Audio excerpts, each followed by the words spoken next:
just great. At this time, that brings us to item number 14, which is our superintendent's report, and I'm going to turn it over to Dr. Melton. Dr. Melton. Thank you, Mr. Gant. Mr. Richardson, I hope you're watching Ms. Williams' class. We're looking for a budget report similar to that this evening. No music required. Look forward to it, Mr. Richardson. Our first item is actually one that we would like to announce. We notified our employees that we are building the excitement because during the 2017-2018 school year, the school Board of Trustees approved our $500 loyalty bonus for all permanent district employees. So for the community to know and for us to celebrate with the board, on November the 20th, all permanent employees hired prior to November the 1st and still employed through November the 20th will receive their bonus through direct deposit to the same bank that they use for their payroll. So there's a lot of excitement, Mr. Gann, and board members to know, for you all to know there's great appreciation and anticipation for tomorrow, isn't it? For the 20th. Tomorrow, Mr. Richardson. He and his staff have worked very hard to make sure this is ready. You know what? That deserves a little bit of applause. I agree. A lot of applause. You may not hear the applause tomorrow, Mr. Gant, but I assure you, across School District 5, there'll be lots of applause of appreciative employees. Our first report this evening is led by Mr. Richardson regarding our monthly financial reports. Mr. Richardson. Dr. Milton, members of the board, I wish I had my sunglasses, but I don't, so I had to put on my reading glasses to see what I'm going to talk to you about. In Exhibit B, there is the monthly financials for the month of September. I'll explain what you're looking at to the new board members here in just a second, but just to let you know, month to date, we've collected $6,972,177, and we spent $14,372,292. And year to date, we've collected $20,764,697. And year to date, we've expended $29,059,771. On the detail pages, on the next two pages are the revenue summary, front and back. And what you're looking at there is the original budget in your left-hand column. Anything we've collected month to date will be under the column headed range to date, and then you can see what we've collected year to date and what the balance is of the budget for the revenue. On the next 9 pages are the expenditure details. And I just want to draw your attention to these columns. It's a little bit different than what you looked at on the revenue side, but you have the budget in the left-hand column, and then any adjustments or any budget transfers have been requested during the year or during the month from mostly schools, and you can see those will add up to 0. And then you'll have the amended budget for that particular line item is the next one, and then the current month expenditures in the next column, and then the year-to-date expenditures in the following column, and then you have the balance of that budget. The next 2 columns I would not pay too much attention to. That's the system's attempt to try to encumber some payroll costs and those kind of things, but it's not really a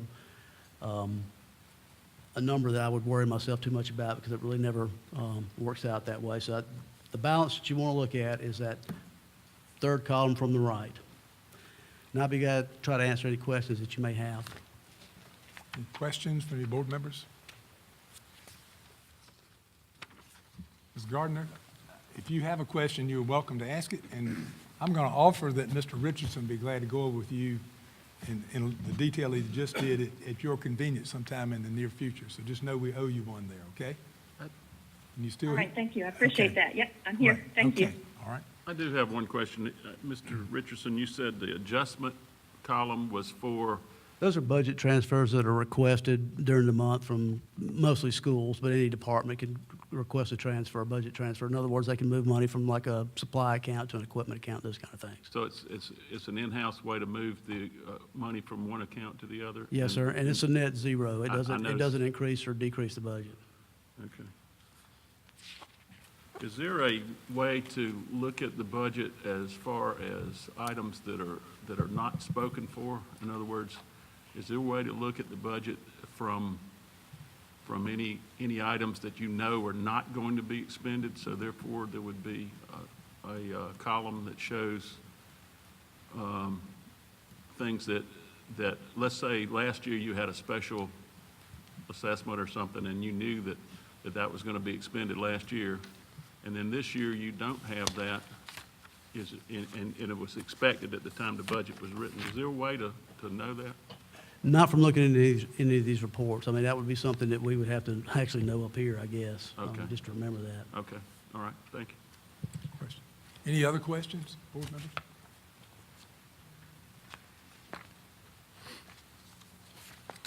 That concludes my report. Thank you, Mr. Richardson. Our next report this evening will be led by Mr. Dan Neal and Doug Quackenbush of Quackenbush Architects in cooperation with Perkins and Will. This report will be focusing on the work that we've done for planning in regards to Elementary School 13. Mr. Neal is going to get us started this evening, and he's going to provide, in addition to the information we shared at the last meeting in regards to this update, we've added more information to front load to make sure that our new board members have information to set within context, and also to make sure that our community is well aware of the work that we've been doing. Mr. Neal. Thank you, Dr. Melton, Mr. Chairman, ladies and members of the school board.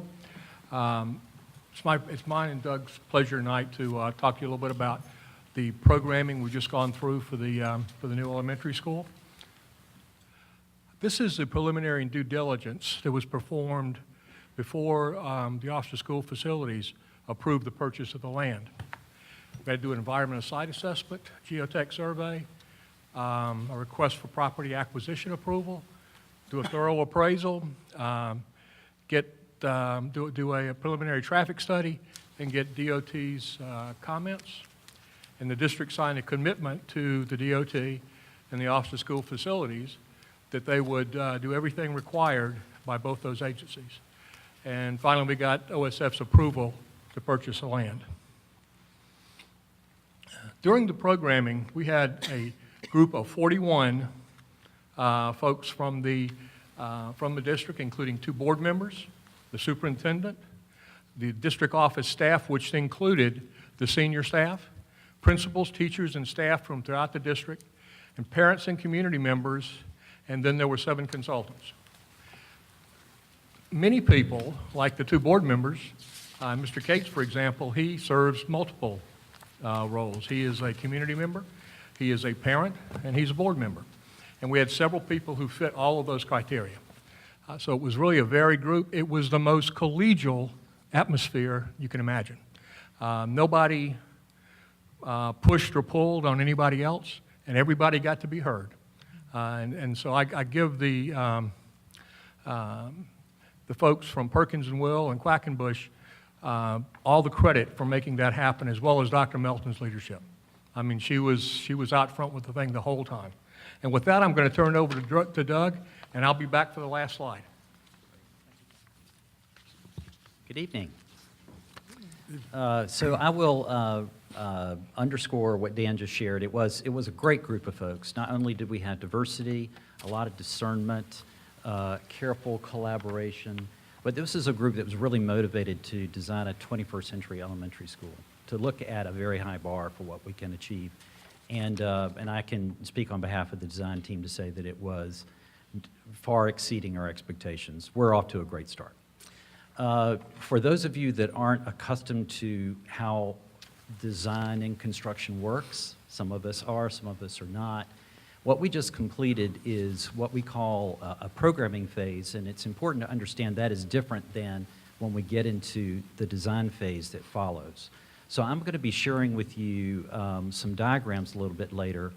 Please don't interpret those as plans or as anything other than a diagram that's trying to communicate intent and big concepts. So it's a very, very helpful tool to begin design, but even though some of these diagrams are going to be on a site and others are going to look kind of like floor plans, understand that they're really intended to drive home what are the concepts, the big picture that we want to deliver. After schematic design, we go into the other phases, and that is what Dan is going to summarize for us at the end, the next steps. So again, this is a rough outline of the 3 workshops that we conducted with your committee. This final workshop was on November the 9th, where we finalized the program, so we know how big this building is going to be, the spaces that are in it, the students that will be served. We finalized building diagrams, and we actually looked at some overall building diagrams, which I will share with you. We also took regions within the plan and diagrammed those a little bit deeper as a group. And again, everybody fully engaged in their area of expertise. A lot of good feedback. Then we workshopped it and validated it as a group. And then, of course, we spent some time talking about the site diagram as well. You're going to see something, again, looks kind of like a site plan, but it's really just a site diagram to talk about organization. It's our intent to be close enough to a final schematic design, or not final, but a far enough along schematic design where we are looking at floor plans and what the building looks like and how it's laid out on the site in more detail. It's our intent to vet that with the community in January. So to give you kind of a timeline of where we are, it is our intent to engage the community with these ideas before we finalize schematic design at the end of January. So these slides were shared by my partner Barb in the last board meeting. I'll just underscore that we're looking at future ready, 21st century. This is not a program designed for a school that's looking back 10 years or 20 years, certainly. This is about looking forward. We know that we have to educate students, even elementary school kids, differently today than we did 10 or 20 years ago because of the changing world. Flexible, student-centered, interdisciplinary, collaborative learning, safe and secure. These were all concepts that we vetted as part of the workshops that we did. It ended up giving us this very specific list of guiding principles, which is essentially our goals for this school. And they're very aspirational and, again, inspiring for the design team. So let's get to the diagrams. So this is our site on Amix Ferry. Amix Ferry is along the bottom of this page. We are in very preliminary conversations at this point with DOT about how that Amix Ferry piece of roadway will be modified. So we're in the beginning stages of that conversation. There are plans to upgrade that entire road. Like most schools, we are designing this with a car loop and a bus loop. The car loop, particularly at elementary school level, is the larger of the loops. If you see the entrance to the car loop is the one that is right across the street from Tide River Drive, and then circulates back to the right. There was a lot of conversation with our programming group about let's make sure that car loop is long enough. We can't have traffic that's backing out on Amix Ferry. So lots of those conversations. We did do analysis of other elementary schools in the district to make sure that we have identified the appropriate amount of car loop. I will say that there's an elementary school in the district that has 800 feet of car loop. There are some that approach 1,500. This is over 2,000 feet of car loop with a big caveat. The caveat is we've actually, through workshopping this with the group, designed a separate pre-K car loop that would come off the back of the main car loop. So what you see is a drive that would be behind the school, let's say, or it's to the top of the page, actually ends in another loop that would be dedicated for pre-K and K. So they have a separate place to drop off their kids, bring them in. Many of these parents want to park and walk the kids in. This gives that opportunity. So if you include the queuing for the pre-K K loop, that's another minimum of 500 feet. So that's 2,500 feet of car loop. So very, very, very conservative on these numbers. And then there's the bus loop, which you can see that's to the left. Plenty of queuing for the 7 to 9 buses that we anticipate. That's also where the Office of School Facilities and DOT requires us to tie in the service lane. So service to the school happens off of the bus loop, not off of the car loop. We're showing several areas where we could have age-appropriate play areas that are to the back and to the right and left of the school. You can interpret those small green squares as playgrounds for like K or first and second grade, third and fourth grade. We vetted all of those. And then there's an activity field that's also provided to the west of the site. That happens to be the flattest part of the site as well. So the easiest place to accommodate that. There would be a canopy along the front of the school, clear and visible. Car drop-off and bus drop-off would happen along that connector in the front, and then ingress into the school where you see those red arrows. So that is the site diagram. Another goal I'll mention is that we are looking to try to be gentle with the land. So we intend to have a good bit of tree preservation in this plan as well. So the most forested area of the site is actually not impacted by this plan. So these are the floor plan diagrams, and again, I caution you not to think of them as floor plans yet, but just as bubble diagrams that show the key relationships. So I'll go through those very, very quickly. So think about the front door is on the bottom of the page, right there in the middle where it says vestibule. That would be a secure vestibule where visitors to the school that come in after drop-off would be diverted into the administrative suite, which you see there in that sort of red rectangle on the bottom of the page. So that direct relationship to the secured entry. Most of the public spaces, the commons or cafeteria, multipurpose room that can function as a stage, the kitchen, the gym, are all to the left of the plan. And for those activities that might happen after school hours, the rest of the school to the right of that entrance could be closed down and secured. So the community use would be focused to the left of the plan. And of course, that kitchen and outdoor building support aligns with that bus drop-off service drive that we talked about on the site diagram. Another very important concept in this plan is the idea that really came out of the workshop, which is creating a media center that is the heart of the school. So if you follow the plan to the right and kind of loop around that orange space there that says media, that would be a direct relationship to all of the classrooms that are clustered along those grades and some very flexible collaborative learning space that links media to the classrooms. We're very excited about that concept. Another concept we're excited about, you see the white square that's in the middle, the outdoor learning courtyard. So that is outdoor space. It allows daylight to penetrate deep into the plan. Daylight is very, very important for learning in schools. And it gives daylight to the media center, even though it is central and at the heart of the school. Related arts are also linked around that courtyard. And then that allows us to end up in that top left corner, which is pre-K and K. So the kindergarten has its own little community as well, and that, of course, links back to that pre-K, K loop that we talked about. This is a two-story diagram. On the second floor, you can see that the classrooms are stacked. These are the upper grades that would be directly above the lower grades. The media center is a two-story space, at least for a portion of it. So you, again, use the media center as kind of the living room for the school. And that courtyard, of course, goes up to that two-story space as well. Where you see a box that is open to below, that just means that it's a two-story space. So if you think about a commons, a gymnasium, they want to have a higher ceiling. That accommodates that.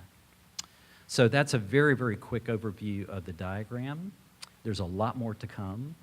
But hopefully when we bring plans back to you, which will not be too long from now, then you'll be able to recognize the planning diagram in the plans themselves. And that's our intent. So I'll turn it over to Dan for next steps. Thanks, Doug. As you can see, we're already into the schematic design area.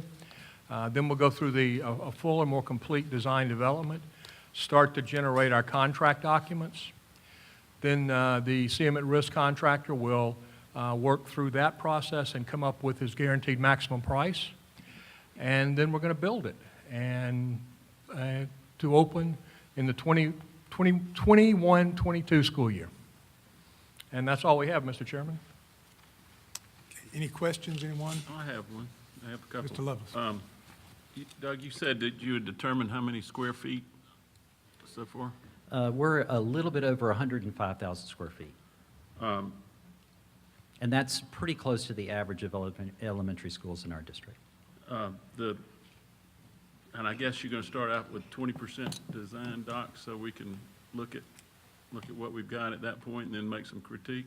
Yeah, so we prefer schematic design at about 15% of the fee. 15, So okay. what we intend to reveal to the community will be a little bit less than that because we want to leave a little bit of flexibility to Right. incorporate input that's appropriate. But yes, so we're looking to get some pricing on that schematic design set, which we think is very important to get some confirmation about where we are. So I heard you say that right at the first of this coming year, 2019, you plan to have a set of documents? Yes, so we're a schematic design document. So we actually have a pretty quick 2-month schematic design phase that we're now into. with the goal of completing schematic design at the end of January. That's why the community input piece needs to happen sometime in January. So at the end of January, we'll have documents to turn over to our contractor to begin the pricing exercise. Okay, Mr. Gann, I'm going to put in a bookmark right here because I mentioned this to you earlier, but I would like to, I have some more specific questions, but I didn't feel like it was fair to ask you that without, you know, I didn't want to ambush you. But Sure. I do want to, you know, got some specific things that I want to. So at that point in time, I'd like to, you know, put that bookmark in to have that. Sounds like you all are talking sort of the same language. That's Yes. probably fine. He kind of knows my business. Yeah, And he minds. So. that's right. Great. Any other questions, board members? I have one. Mr. Cates and Ms. Hammond. I'll yield to Ms. Hammond. Out of, just for interest, because I think I'd asked this, but I didn't ever, I didn't ask it in writing, so I maybe forgot that, or whoever asked. I'd like to know with stakeholders, of course, at board members, it was Mr. Cates and Ms. Hutchinson. Okay, knew that, and the superintendent. District staff, office staff, there were 14. Was that, I'd like to know who they were and what, we only have 4 parents and community members. This was the whole, and then there's 7 consultants. I'd like to know names of the people, if I could get that. Mr. Gann, I can respond to that. Yes, ma'am, we can certainly get that list to you. The numbers that you see are those that participated, not the invitations. Oh, So, okay. yes, ma'am. Because that was a little bit, When- I knew that you had reached out to a lot of people, Yes, and I ma'am. was kind of sad it was only 4 parents and community members. When I wrote the letter to the, those that we invited to attend, I shared all 3 dates with them and explained that it was necessary to commit to all 3 because of the work that we were trying to do. We didn't think it would contribute to the success of the project to have someone there for one of the 3 or come in midway because we really built a strong community. I celebrate Mr. Giuliano's creation of a quick survey that was anonymous that we administered to those that participated and chose those that chose to complete it. That, of course, is in your board brief giving you information. And I've not shared the results with either Mr. Quackenbush nor Mr. Neal, but just for the 2 of you to know, the question was, the structure and design of the 3 workshops engaged you within the process. The choices were disagree, mostly agree, or agree. 100% of respondents chose they agreed. The second question, your input was valued. Same responses of disagree, mostly agree, or agree. 100% agreed. So we celebrated that, and then for the board's review, we included 2 pages worth of open-ended remarks.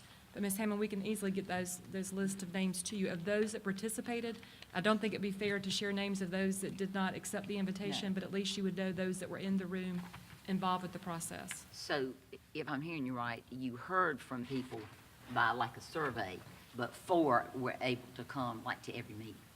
No, ma'am, those that did the surveys were those that attended the Oh, planning okay. workshops. So it was those that were involved with the process and engaged with the influence of decisions. So what we have on the packet, that's the people that were able to commit and come to everything. Yes, ma'am, That's what- that's correct. And I would just reiterate what Dr. Melton said. The way the process is designed, if someone misses a workshop, you just lose the train of thought. So really, one builds to the next, and that 100% commitment was essential. Well, Dr. Melton, look, who were the consultants? Like they were with, My what, team. that would be you and My you, team. yeah. And me. So it Oh, just, and- it would be all, so it's the architectural firm or the Yes. construction, okay. Thank you. Mr. Cates. First, thank you for the process that you helped lead us through. I was fortunate to attend all 3 meetings, and I'm always inspired and at awe when I look at our district at work. And when I say that from, of course, starts with the great leadership of Dr. Melton, but with the executive staff that participated, the teachers, the principals, the parents. It's rare that you get 100% to agree to anything, and we saw that on both questions. And Dr. Melton, I hope we will make that survey a part of the record at some point. But I think this one comment from one of the participants I wanted to emphasize. The highlight was feeling like my input was being heard and seriously considered. It was an amazing process to see the dreams and concerns of everyone in the room materialized by the floor plan shared on the last session. I've never felt so heard in all my years in education. And I love the process. I love the fact that we're starting, the way I describe it, from the inside out. We're starting with the students and designing space rather than designing space and figuring out how to accommodate our students. So I just wanted to say thank you, and I was proud and privileged to be a part of the process. That's truly exciting to hear, and I need to borrow that for future marketing efforts. That might cost you. Ms. Hutchison. Like Mr. Cates, I was really thrilled to be able to serve on this committee, so thank you for allowing me. And I will second what you said about the importance of being there all 3 days. You really could see the development. I mentioned at our last board meeting how impressed I was by the different individuals who participated, and, you know, mentioned the PE teacher, the librarians, the first grade teachers. I believe we had special needs. I mean, it was just really a great cross-section of our school district. And it was pretty amazing in 3 meetings. Now, they started at 8 and lasted till about, what, 2:30, 3? Long days. Long days. And, you know, we stayed at it. There wasn't a whole lot of break time. So I really was impressed by that process, and everybody participated. This is just one that I really liked a lot because it sums it up. This person writes, "It was amazing to see how they took all of our input and came up with a modern, cozy design. I truly believe they listened to us, and I can't wait to see the final product." And that's what really did happen. It was pretty amazing. Great comments. Any other comments? I personally would like to make one or two, but I, of course, didn't attend all 3 of these, but I was privileged to get to go to the second 2 for a short period of time. I was absolutely amazed at the input and the number of people participating. It was a working committee. It was very obvious. I saw security very involved in this process, and as we know, security is a day-to-day operation. That's an ever-evolving, changing door sometimes. But security, I saw the programming piece is so important, though. To start with that internal piece first is just marvelous. But I want to point out that a lot of these folks that did get to participate, this district made a commitment because we had to put substitutes in some of those classrooms to be able to get the teacher input. It's the only way you can get that. So this district made quite a commitment to have these folks there. And Ms. Hammond, I can assure you, this is one of the most engaged rooms of people that I've ever been around. My only regret was that I couldn't stay for the whole day. But it was a long day, and I do want to thank our board members, Ms. Hutchison and Mr. Cates, that did the 8 o'clock to the 2:30, 3:30, or whatever it was on behalf of this board and gave that input. And didn't just watch, they were very engaged. Oh, I know that. Yeah. I sat at the table with them a couple of times. They did. But I just appreciate, and I appreciate all the administrators. It wasn't a day away from something they were inputting a piece of the future of this district. Mr. White occasionally mentions building a school as a 100-year commitment and beyond, and it really is. And to give this planning, programming piece first, actually, I just think it's the right way to go with it. And thank you all for guiding us to that. Now, a little bit of an aside, I want to brag on Quackenbush and Associates a little bit. A couple of weeks ago, there was an award ceremony with the AIA group, which are architects judging architects, and it is really judging.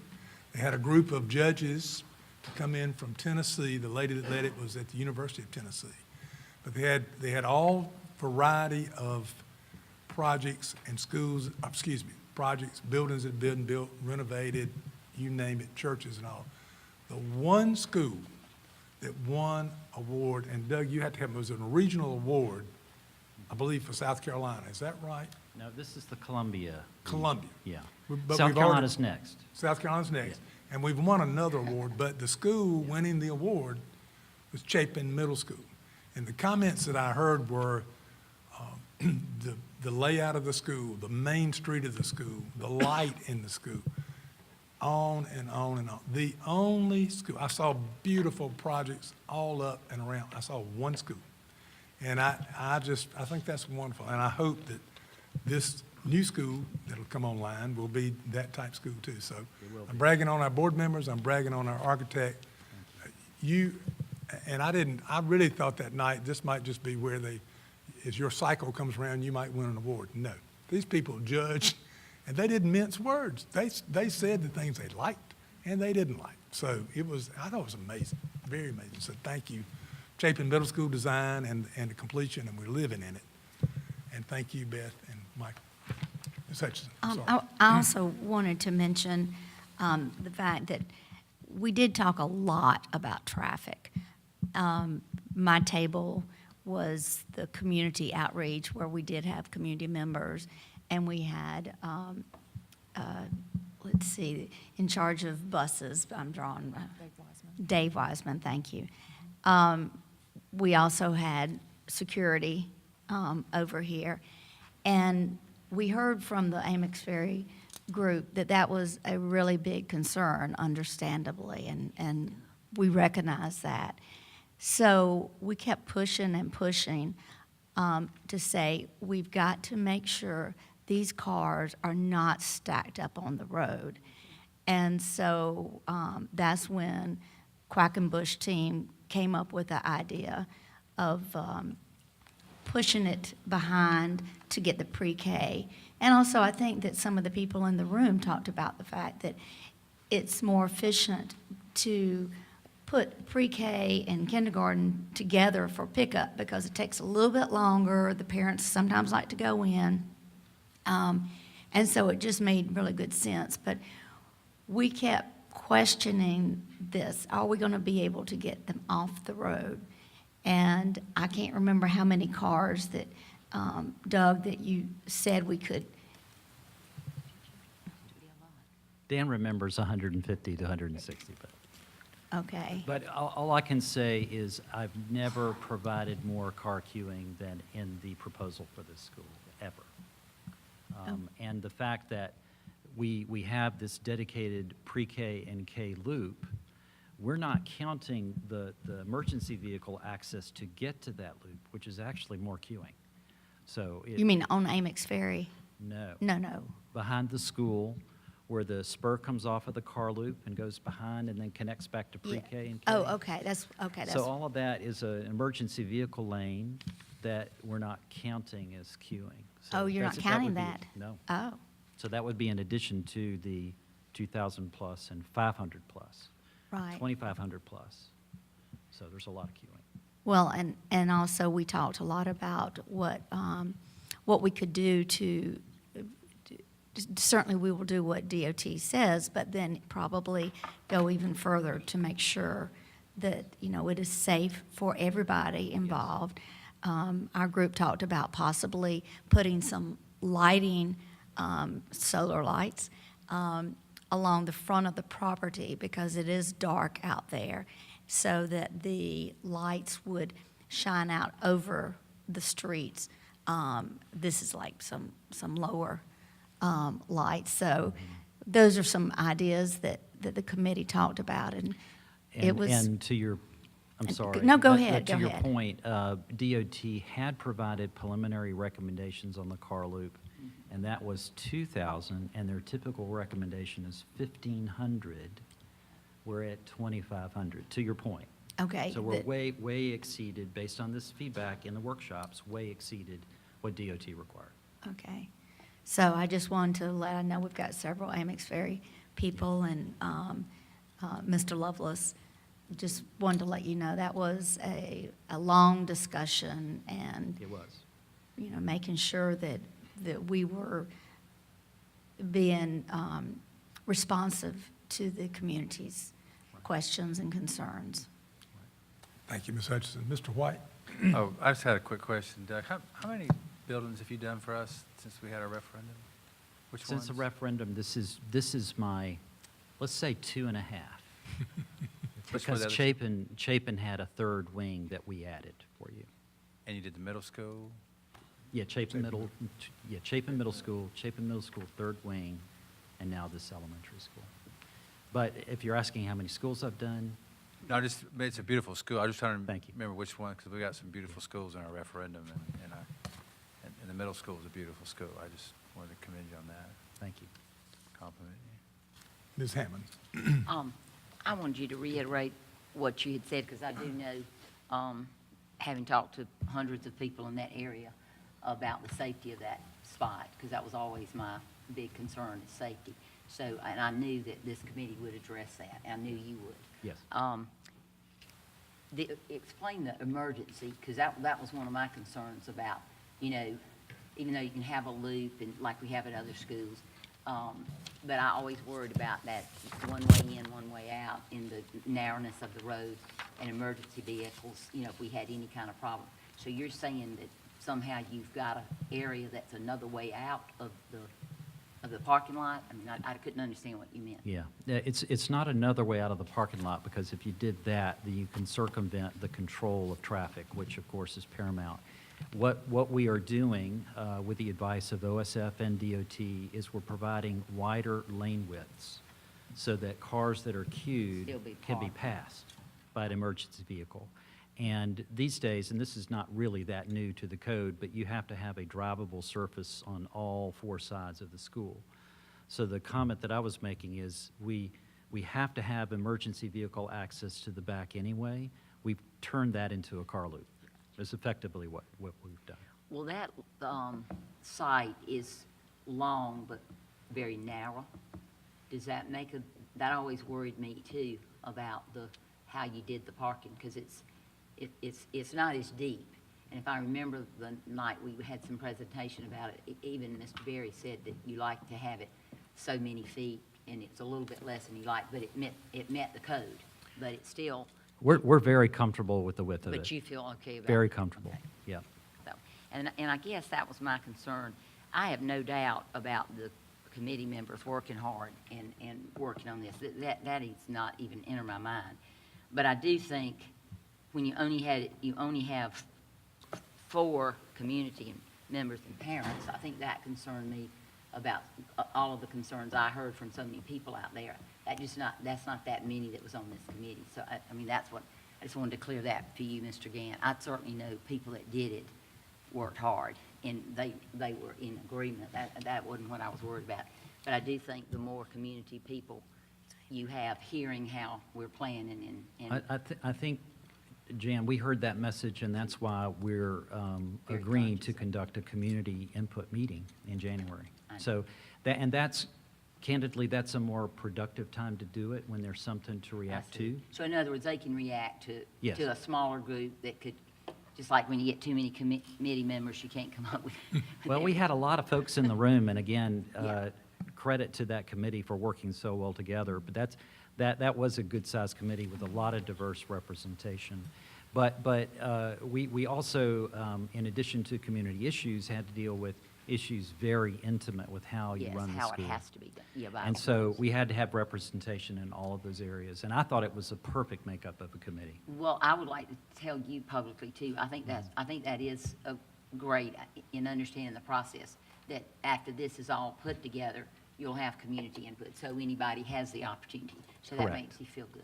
Yep. Thank you, Mr. Quackenbush. You bet. Any other question? Mr. Gann, I appreciate that. And one more time, I'd like to thank both Mr. Neal and Mr. Quackenbush, because their flexibility and their responsiveness to our grounding this in the profile of the South Carolina graduate, that was new for the Quackenbush team, I believe. We want to make sure that we are talking about 21st century skills, which of course they are accustomed to doing, but the profile was a new addition for them. So they've been responsive to us, and obviously we've been responsive to them. So thank you both for your coordinated leadership. It certainly made a difference. For the community to know and the board to know, Ms. Stowers, Ms. Goggins, Mr. Isbell, and I have been working on how to make this information more accessible and easier to find on our website.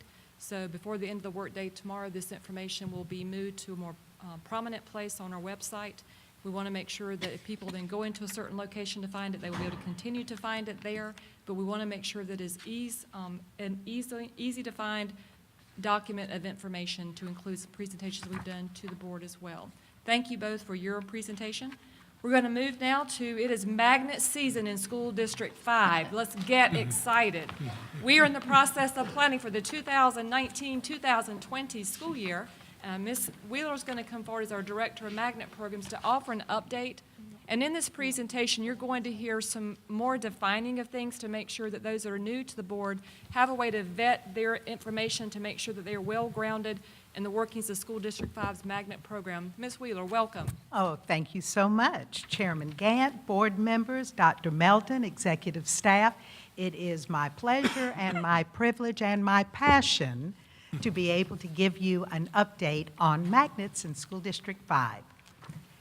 This is a quick reminder and a definition of what a magnet school is. Magnet schools programs are public schools. A lot of times people don't realize that. Public schools that offer an innovative special curriculum. As you can see, I've highlighted the key words of what make magnet schools unique. The curriculum is not available anywhere else. It produces graduates, again, to echo what Dr. Melton just said, with world-class knowledge and the skills necessary for careers.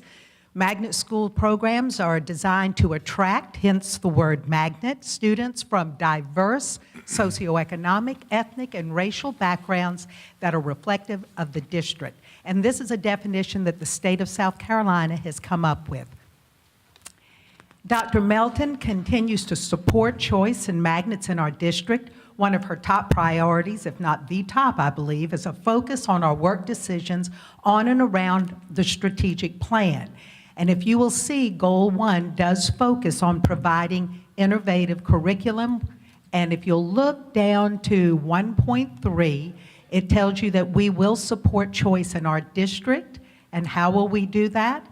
We will do it through marketing, recruitment, magnet school programs, rigorous curriculum, and schools open to choice.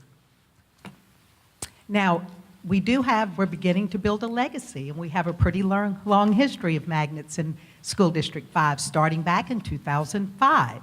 So in 2005, we had our first magnet, and I'm not going to read all of the names. I believe you do have them in front of you, and with my eyesight, it's sort of hard for me to see from here. That was the STEM program. We have the IB program at Irmo High School in 2005. 2008 was Escalaris Academy. And then we have another, I believe, that's in 2008.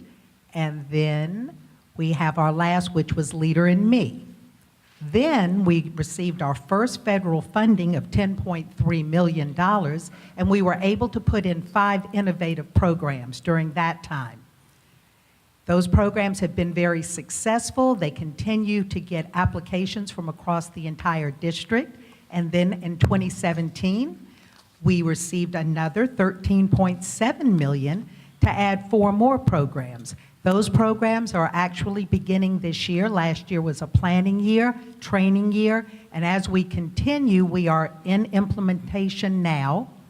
And those programs that we've added a Montessori program, which is at H.E. Corley. We've added an arts magnet at Nursery Road. We have a STEAM magnet at Lee Park, where there used to be a STEM. We revised it to add that A for that the engineering artistic design piece. And then we have a very unique program that we've added at Irmo High School. The diploma program for International Baccalaureate already exists. Now we're adding a new program offered by IB called the IB Career Related Program.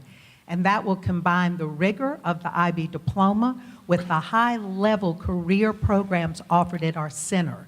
So students that attend Irmo High School for the IB career will also share that with the campus at the center for their technical education.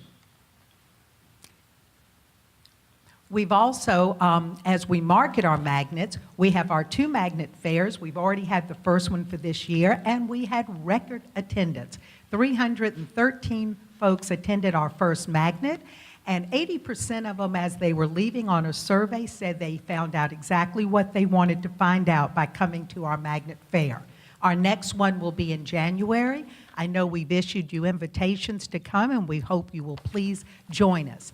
We have a choice page that offers all of our important information. You can get that from our home website. You can get frequently asked questions. You can get the timeline. You can get open houses, all the information you need. Open houses will be held at all of our magnets during the month of January. We have community events. We were at the Okra Strut. We were at National Night Out, and we will take our magnet on the road any place that they'll have us. And then also the media. We have our internal media that is wonderful in pushing us out with Facebook and Twitter. We also have television. We have print that covers everything we do with magnets. And this year, this is really exciting. When Spring Hill opened, it opened and we did provide transportation because students could take the bus from their home zone school out to Spring Hill, which is a no-zone school. So that's always been provided. But choice and transportation's always been a challenge. And when we got our first funding in 2013 to put in our 5 programs, you could not use funding for transportation. Well, this go-around for the 2017, you could use transportation funds. So what we did was we were able to purchase 2 new buses, and Mr. Wiseman, who is fantastic in our transportation department, designed 5 new routes. So for our 4 new programs located at 5 sites, we are providing transportation for those students. We do not provide transportation to other magnets at this time, and we do not provide transportation to schools that are open to choice. Now, we've received a lot of recognition over the last several years for all our hard work. Irmo International School for the Arts just became a nationally certified magnet school. That is a rigorous process that they went through, and there's only 23, I believe, in the country at this point that have received that recognition. Spring Hill High School Career Pathways Magnet is a school of distinction for the second time in a row. And the MSA Principal of the Year was Dr. Michael Lofton, and the MSA Superintendent of the Year was Dr. Stephen Hefner. So quite a lot of recognition. We also have had a lot of celebration. Magnet Schools of America is a national association for magnet and theme-based schools. And guess what? They had their National Fall Conference right here in Columbia, South Carolina. We had attendees from all over the country visiting our schools. The schools that were visited were Dutch Fork Elementary, Academy of Environmental Sciences, Spring Hill High School, Career Pathways, and our Center for Advanced Technical Studies. We had several presentations given at the conference. Again, Dutch Fork, Leapart STEAM, Spring Hill, Irmo High School, and our own Dr. Angie Slatton presented how we are inclusive of all students in our magnet process. Then the MSAP Project Directors Meeting, which is actually the federal funding source of the magnet money we have received, they have their National Project Directors Meeting in Washington, D.C., where 39 project directors with their teams from across the country were present. And our keynote speaker invited for this big event was our own Wonder Woman, Dr. Christina Melton. What an honor that was, and how proud we were of her, and what a presentation she gave. They're still talking about it. Thank you, Dr. Melton. Sure they are. Our magnet website is, you can go to our homepage, you choose quick links, you choose the choice program, you have a QR code, and you can get to everything you need to know.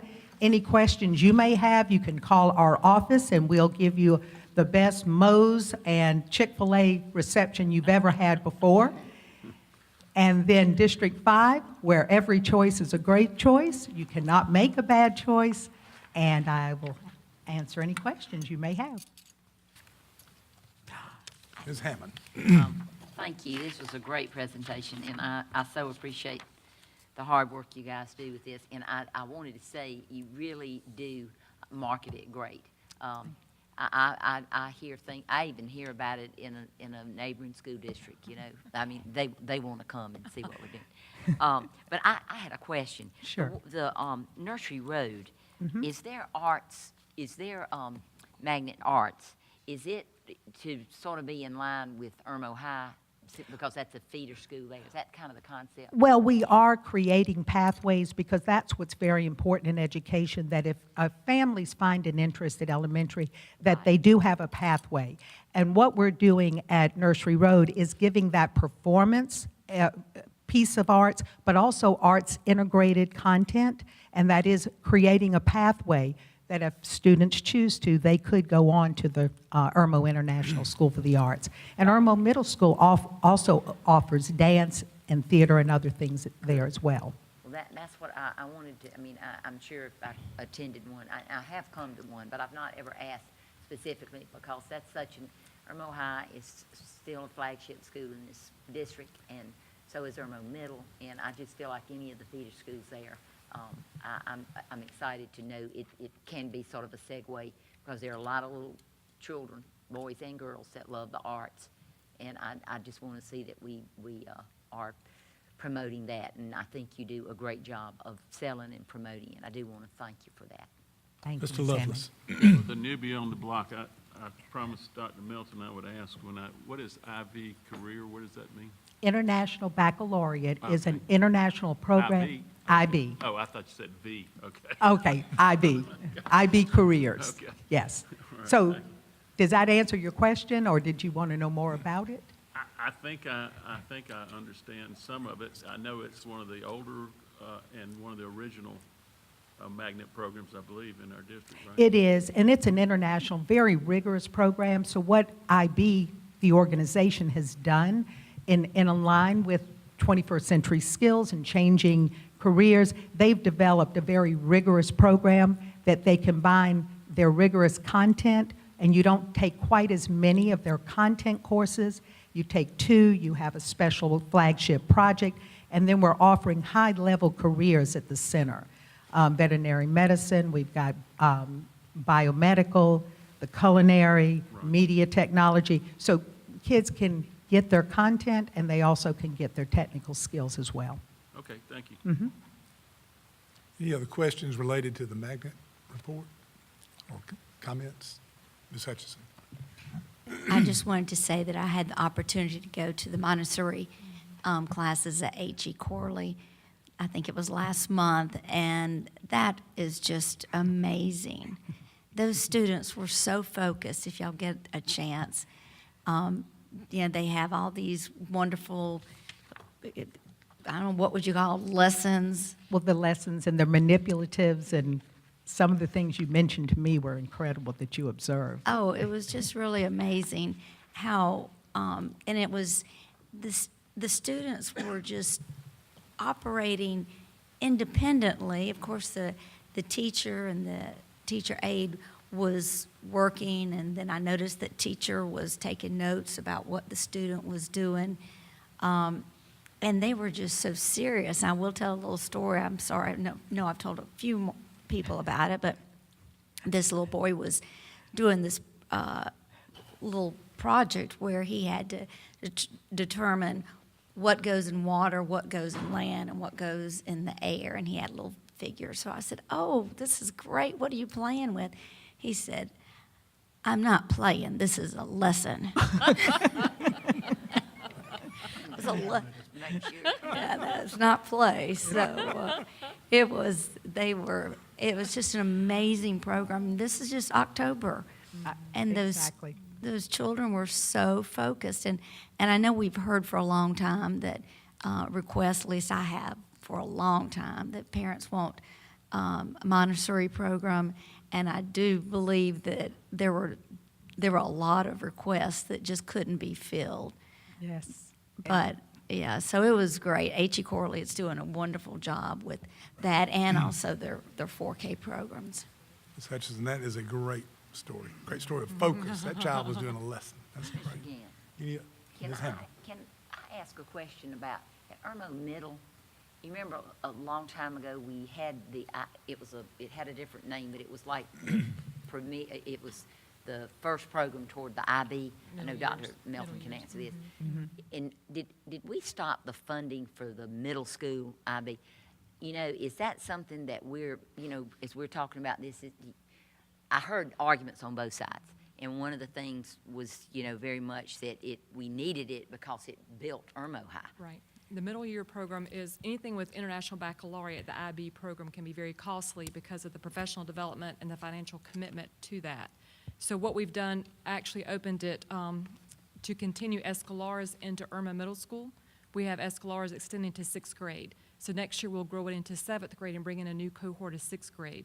Again, back to what Ms. Wheeler said about pathways, we want parents to know that once you choose an option such as this, you have the opportunity to continue it on. It doesn't end at 5th grade. Good. So we have IM Escalares that has 6th grade this year. We'll expand into 7th grade next year.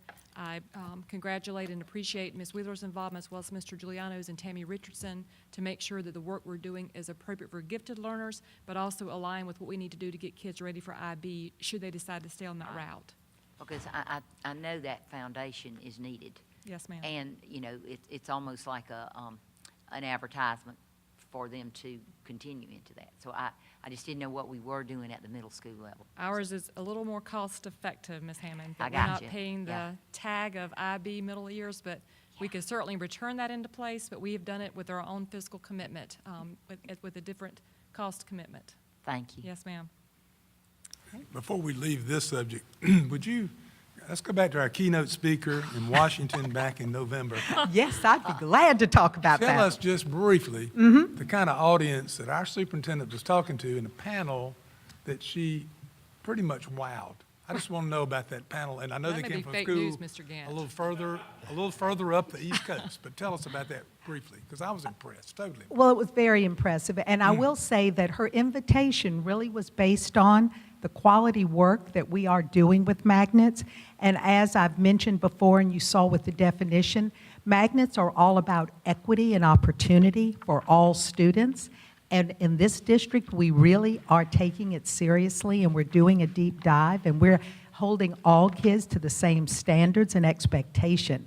So because of the effective work that we've done, and Dr. Donna Elam, who's one of our consultants, and she works very closely with the group in Washington, D.C., based on our work, they wanted Dr. Melton to come and share with 39 other project directors and superintendents and board members that were there what we're doing here. And she challenged them to know thy impact, which is our theme for this year. And she had her usual personality, and she walked the room. She didn't stand in front, and that's really what I like to do, is walk the room. I get tired and tongue-tied up here just in front of you. But she walked the room, she engaged people, she got them up and dancing and moving, and they really, it was amazing. But with it all, she inspired them, she gave them takeaways, and it was, I can't tell you the number of people that said, whoa, that's pretty good. So they would like to be I here. suggest when she's out of town, we don't give her a real name, because people start calling and recruiting. Now, Right, I weren't there- didn't weren't tell there them how they college could reach her. professors that led some of this, Harvard professors involved in Oh, this? yes, that was the panel she was on, and Okay. she wowed them too, two Harvard professors. And I can't remember what your story is there, but yeah, see, now, I'm not taking the time, Dr. Melton. I listened to You've your 5 exceeded your time. minutes. Dr. Harris has pulled the cards out already, Ms. Wheeler. I didn't want to leave that totally, but I think we have a lot to be very proud for. Absolutely. About our progress in magnet programs in this district and choice, and then what's evolving from that in the leadership. We're really making a name for ourselves across the Thank you. And country. Mr. Cates had a question, I think going back a little bit, right? Yeah, and I would yield if there were other questions about the magnet program. Anything else on magnet? Thank you. Thank you. I did want to back up, and I apologize for doing so, but I was doing some math and couldn't figure out the rhymes to make that work.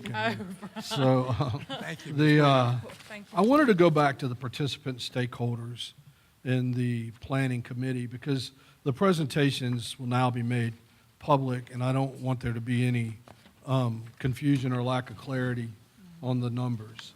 On that slide, it lists the categories and the number of participants per category, and those numbers represent single roles, so there are no dual roles noted there. So while there were 4 parent and community members, that was the only role that they were identified. And it would be unfair to say our district office staff, principals, teachers, and staff many of them are also parents and community members. That just happened to be a different role. And the math I was trying to do, not counting the superintendent or the consultants, they were there in a working capacity, a different role. There were 33 participants in that. And so 12% of them were identified as parents and community members. And I think that's, well, if you look at just the number in isolation, it's like, well, why didn't we have double that? But I think it was a fair representation of the makeup of the committee. And I also believe, because they were on, the team we served on was more the community resource piece, and most of those parents and community members were on that committee as well, and I appreciated their voice and their input, and think they were well heard and well represented. I just wanted to say that as a matter of clarification regarding that one particular slide. Thank you, Mr. Cates. Mr. Gant, that concludes the superintendent's report. Thank you very much. Thanks for everyone's participation. That takes us to we're going to item number 16, and that is action as necessary or appropriate on matters discussed in executive session. We had one item. We don't have anybody signed. I'm sorry. I meant to announce we don't have anybody signed up for public participation, so we're going to item number 16. And we have one item, and I would entertain a motion on our personnel item.